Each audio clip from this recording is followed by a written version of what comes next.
406 দিন পর কেকেআরে ঝড় তুললেন রাসেল। তবুও মাত্র 1 রানে জিতল কলকাতা, টিকে থাকলো প্লে অফের আশা। আইপিএল 2025-এর 54তম ম্যাচে মুখোমুখি হয়েছিল রাজস্থান রয়্যালস এবং কলকাতার নাইট রাইডার্স, যেখানে এই ম্যাচটি রীতিমতো রুদ্ধশ্বাস হয়ে ওঠে। জোরদার লড়াইয়ের মাধ্যমে ম্যাচটি মাত্র 1 রানে জিতে যায় কলকাতা। জানিয়ে রাখি, দীর্ঘ 406 দিনের অপেক্ষার পর আজকের এই ম্যাচে হাফ সেঞ্চুরি করেছেন কেকেআরের তারকা প্লেয়ার আন্দ্রে রাসেল।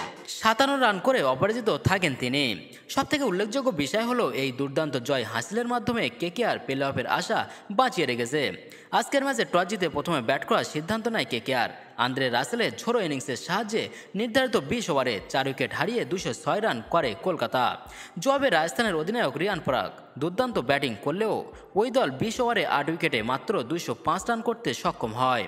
রান তাড়া করতে নেমে রাজস্থানের শুরুটা ভালো হয়নি। 71 রানে 5 উইকেট হারিয়ে ফেলে রাজস্থান রয়্যালস। এরপর সিমরান হেটমায়ারের সাথে রিয়ান পরাগ ষষ্ঠ উইকেটে 92 রানের জুটি গড়ে দলকে অনেকটা এগিয়ে নিয়ে যায়। মঈন আলীর ওভারে রিয়ান টানা 5টি ছক্কা মারেন। 29 রানে হেটমায়ারকে আউট করে এই জুটি ভেঙে দেন হর্ষিত রানা।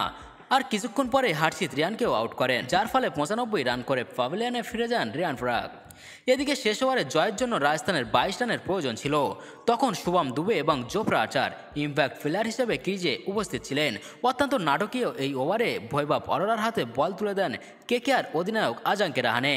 প্রথম বলে 2টি রান এবং দ্বিতীয় বলে 1টি রান নেন আর্চার। স্ট্রাইকে আসা শুভম তৃতীয় বলে ছক্কা এবং চতুর্থ বলে 4 মারেন। এরপর পঞ্চম বলে তিনি ছক্কা মারেন। এখন রাজস্থানের শেষ বলে 3 রান দরকার ছিল। বয়বের বলে শুভম 1টি রান নিয়ে দ্বিতীয় রান নিতে দৌড়ে যান, কিন্তু রিঙ্কু সিংয়ের থ্রোতে রান আউট হন। এইভাবে কেকেআর একটি রোমাঞ্চকর জয় অর্জন করে। কেকেআরের হয়ে মঈন আলী, হর্ষিত রানা এবং বরুণ চক্রবর্তী 2টি করে উইকেট নেন। পাশাপাশি বৈভব অরোরা 1টি উইকেট পেয়েছেন। তো বন্ধুরা, আপনাদের কি মনে হয়, কেকেআর কি কোয়ালিফাই করতে পারবে? কমেন্টে অবশ্যই জানিয়ে যাবেন।